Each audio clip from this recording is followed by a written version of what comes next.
Our next inductee this evening is Coach Bill Jones.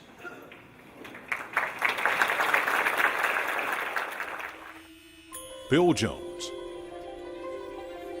Jones graduated from Marshall County High School in Guntersville in 1962. In high school, he earned all-state recognition in basketball and accepted a basketball scholarship offer from Snead State. While at Snead, Jones was named All-State and All-Region and attracted the attention of Jacksonville State coach Tom Robertson. At Jacksonville State, Jones led the Gamecocks in scoring in each of his 2 seasons. In 1964-65, his junior season, he scored 397 points, an average of 18.1 points per game. The following season, Jones tallied 489 points, a 17.2 average. As a senior, he also led the Gamecocks in free throw shooting at 84.7%, netting 89 of 105 attempts. While at JSU, Jones was named to the Alabama College Conference All-Conference team. Jones began his career as a college basketball head coach at Florence State, now the University of North Alabama. In 2 seasons at Florence, his record was 28-17. Jones became head basketball coach at Jacksonville State in the 1974-75 season and doubled the previous season's win total with a 20-7 record. It was the first of 11 seasons with at least 20 wins. The 1984-85 Gamecocks lost their first game, then streaked to 31 consecutive victories and captured the NCAA Division II National Championship. Jones was named the Kodak National Coach of the Year that season. He was the Gulf South Conference Coach of the Year 3 times. When Jones retired following the 1997-98 season, his career record at Jacksonville State was 449 and 196, by far the best in school history. Jones has been inducted into the Jacksonville State University Athletic Hall of Fame and the American Softball Association Hall of Fame. In 2002, he became a charter member of the Marshall County Sports Hall of Fame.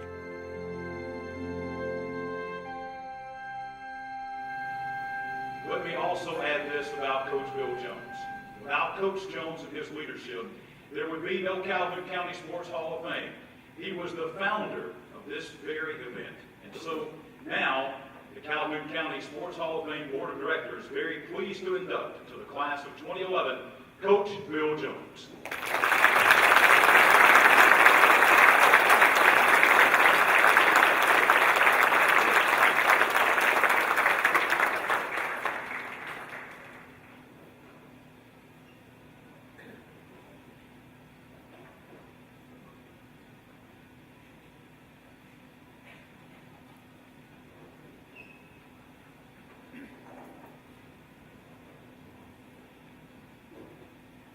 I know what you're thinking. Why didn't I wear that green suit with that? I tried that sucker on and my closet drew it up. I guess I'm here. But I got an extra 30 seconds. Some of you asked about this boot that I've got on tonight. Let me explain that to you. Mike Davis over UAB sometimes lets some of us ex-players, former players come over and scrimmage with the current team that he's got. I was filling the left lane. I got the pass just right from the point guard. I decided to turn a 360 in the air. Right as I dunked it, started coming down. Sue poked me and said, "Hey, Bill, wake up. Are you dreaming again?" It's a result of a long time of injuries and bad times, I guess. But I'm having it cut on Monday morning for those of you that ask, and I'm sure it'll be okay. I want to give thanks to the Hall of Fame Board for including me in this distinguished class. I know how hard it is. You sift through all the candidates, you raise money, do the print work, plan the banquet, and I appreciate everything that you do. I'd like to congratulate all the other inductees that are up here, and I'm honored to be in this esteemed group of sports figures in Calhoun County. There's a lot of people here I'd like to recognize who contributed not only to who I am, but why I'm up here at the microphone tonight. One of the most challenging tasks, I think, in America is being the family of a coach. They have to and hear all the comments from the stands.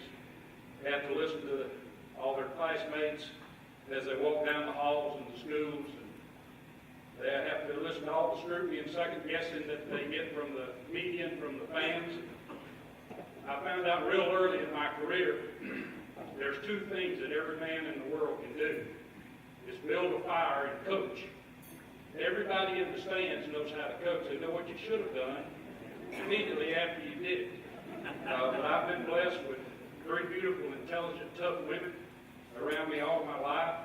Sue has been the wind beneath my wings for years, the one that's always anchored me. And you may not know that Sue has one of the most successful programs for teaching prevention of risky behaviors in the nation.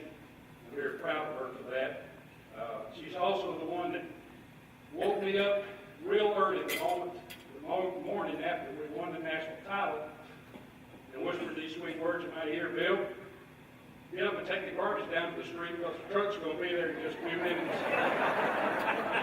So it's a grounding act as well as a supporting act. My two daughters are here.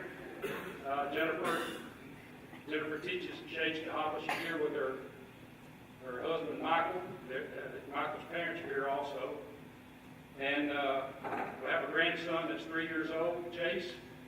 I want you to know that Jace would have been here tonight except for Joe Eastell. Jace said he would come if he could jump from tabletop to tabletop all the way to the back. Joe said no, so Jace is home playing with his cars and his dinosaurs. And Ashley's here tonight. My youngest daughter, Ashley's in the marketing department of Coca-Cola. I just hope that you three are as proud of me as I am of you.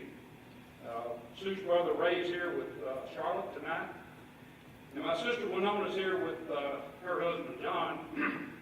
I'd like to tell you that my sister Winona is directly responsible for all my feelings of low esteem and self-pity. Winona was 2 years ahead of me in school.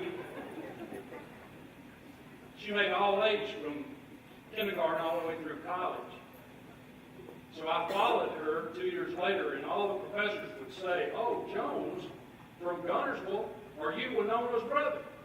And I would sheepishly say, "No, I am not." I knew what was coming and what was expected of me because of her, but I'm proud of you, Winona. I had two supportive parents. I don't think they ever missed a game with mine, whether I was playing or coaching my entire career. My dad was a hard guy. I don't think my daddy ever told me that he loved me, but I know he did.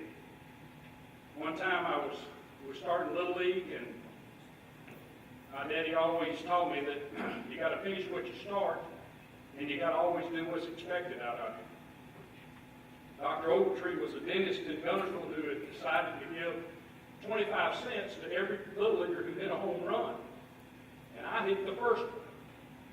And as I ran around the backstop, Dr. Ogletree gets the 25 cents. My dad stopped me and said, "Where you going?"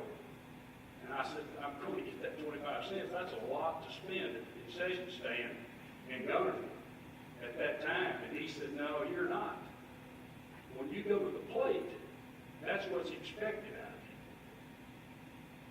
And I turned and went back. And for the whole summer, I never got one. I didn't understand that at the time. But it's do what's expected out of you. Every time you go up there, you're expected to do something like that. And it was tough, but I'll tell you, he kind of shaped my philosophy as I went through.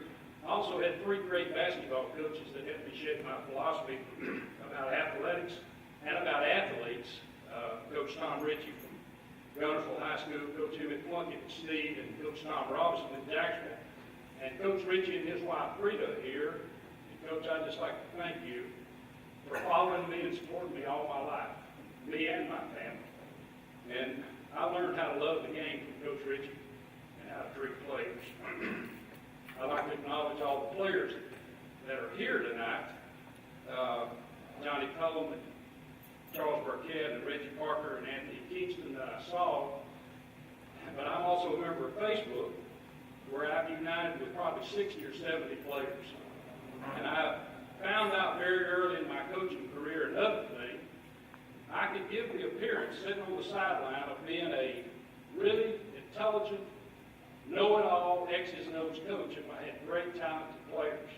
So some of those guys here tonight, and I appreciate the fact too that some of those guys that are in coaching are allowing me to stay involved in the game through their team and their players, and they do a great job. I had some hard-working assistant coaches in the time that I coached, Coach Hobbs, who was with me throughout all of those years, Coach Mabry, Coach Pelham. I had a great SID in Mike Galloway. I had a great trainer in Jim Skidmore, who kept all our players healthy. We even had great bus drivers in Mike Hulsey, who was one of our favorite guys through my tenure at Jack State. But we had a great athletic director in Jerry Cole, good student workers.